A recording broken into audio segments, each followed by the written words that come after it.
नमस्ते। I hope सबजना चाहिँ एकदम फिट एन्ड नमस्ते। आई होप सबजना फिट एन्ड फाइन हुनुहुन्छ होला। मैले चाहिँ तपाईँहरूलाई एउटा चाहिँ सानो इन्फर्मेसन दिनको लागि चाहिँ आएको to be honest. Let's go on the straight like होइन, एकदम स्ट्रेटली नै पोइन्टमा जान्छु म। हाम्रो चाहिँ यो गैर आवासीय नेपाली नागरिकता प्रमाणपत्रकै हुन्छ नि, अहिले चाहिँ यो चाहिँ दिइरहनु भएको छ। हुन्छ नि, मैले चाहिँ रिसेन्टली बनाएँ। I can not show everything but this is how it is. Like हुन्छ नि, मैले चाहिँ रिसेन्टली बनाएँ। अस्ति भर्खर म नेपाल जाँदाखेरि तपाईँको चाहिँ यो भइसकेपछि चाहिँ तपाईँको त्यो एनआरएनए कार्डको लागि you don't need to spend like almost 500 euros।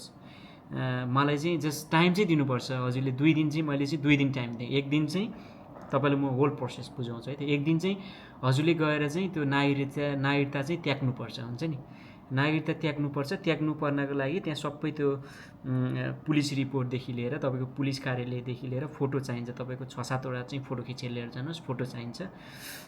अनि फोटोदेखि लिएर तपाईँले सबै फर्महरू भर्नुपर्छ। तपाईँको चाहिँ सिडिओ कार्यालय, तपाईँको जिल्लाको चाहिँ सिडिओ कार्यालय जता छ, 2 दिन चाहिँ एक्स्ट्रा नेपाल होलिडे जाँदाखेरि चाहिँ 2 दिन एक्स्ट्रा चाहिँ टाइम लिएर जानुहोस् यो प्रोसेसको लागि। एकदम इजी, त्यस्तो धेरै चाहिँ गाह्रो पनि छैन, तर अलिकति टाइम चाहिँ धेरै लाग्छ। किन मलाई चाहिँ 2 दिन चाहिँ टोटली कम्प्लिटली 2 दिन लाग्यो।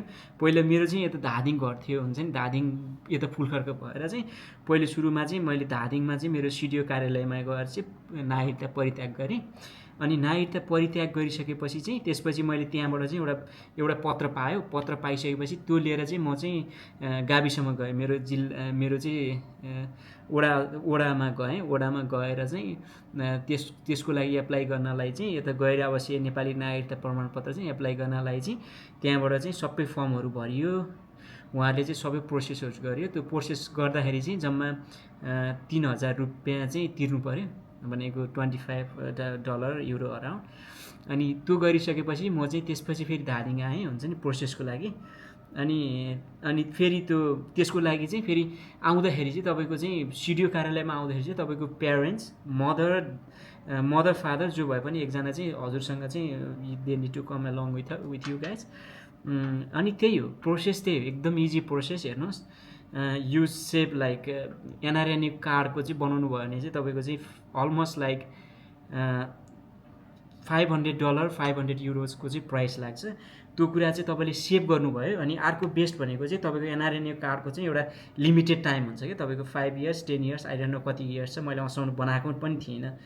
मैले चाहिँ बाहिरको नागरिकता लिएको नि भइसक्यो, 7-8 वर्षै भइसक्यो, तर मैले चाहिँ केही बनाएको थिइनँ कि। मलाई त्यो पोलिटिक्स, त्यहाँ हुने पोलिटिक्स यताउतादेखि चाहिँ I am so crazy with this, like होइन, I don't like it all, like होइन, how they behave and everything. Like कामसाम केही गर्ने छैन, यहाँ बसेर पोलिटिक्स गर्नेहरूलाई चाहिँ भोट दिनलाई चाहिँ किन बनाउने भन्ने कन्सेप्ट भयो।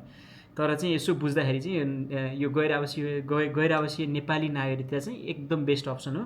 तपाईँको एकचोटि बनाइसकेपछि एकदम इजी। यो बनाइसकेपछि तपाईँले कहिल्यै चाहिँ भिजा प्राइस नि, भिजाको चाहिँ फी पनि तिर्नु परेन।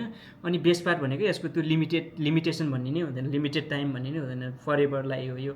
तपाईँले चाहिँ फेरि नेपाली नागरिकता नलिउन्जेलसम्म अर तपाईँले चाहिँ नलिए पनि यहीले काम गर्ने भयो। यसले चाहिँ सबै कुराहरूको चाहिँ राइट दिन्छ, तर एउटा चाहिँ नदिने भनेको चाहिँ तपाईँलाई भोट दिनलाई चाहिँ राइट दिँदैन। त्यति हो एउटा चाहिँ यसको चाहिँ पार्ट। अनि त्यसपछि चाहिँ ब्याङ्क एकाउन्ट खोल्नलाई नि एकदम, अब त्यसको चाहिँ ब्याङ्क एकाउन्ट कसरी खोल्ने चाहिँ म प्रोसेस देखाउँछु। तपाईँ ब्याङ्क एकाउन्ट खोल्नलाई चाहिँ तपाईँ चाहिँ जानुहोस् ब्याङ्क, एउटा ब्याङ्कमा जानुहोस्। ब्याङ्कमा गइसकेपछि कति छन् नेपालमा ब्याङ्कहरू, एउटा ब्याङ्क चुज गरेर अनि हजुरले गर्नु पऱ्यो भन्दाखेरि चाहिँ यता विदेशमा तपाईँले काम गरेको चाहिँ त्यो स्यालेरी सिट चाहिँ चाहिन्छ। त्यो स्यालेरी सिट चाहिँ लिएर जानुहोस्। ब्याङ्कमा लिएर गइसकेपछि तपाईँले जस्ट नर्मली अरू जस्तै नै फर्म भर्ने हो, त्यति नै हो, अरू प्रोसेस नै छैन। अब तपाईँ त्यो भइसकेपछि तपाईँको चाहिँ केही ठाउँमा चाहिँ लगानी गर्नुभयो भने नि तपाईँ एकदम लिगल्ली चाहिँ लगानी गर्न पाउनुहुन्छ।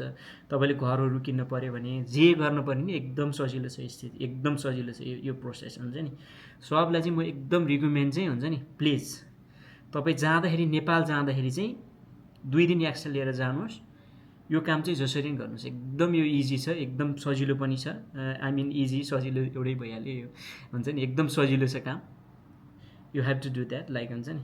अनि एकचोटि गरिसकेपछि जिन्दगीभरिले भयो। हेर्नुहोस्, केही गर्नै परेन, अब तनाव नि भएन, भिजाको जति भिजा सकेला भन्न नि भएन, हुन्छ नि, जति जति टाइमसम्म बस्नु भयो नि बस्न पाउनु भयो, एकदम इजी प्रोसेस।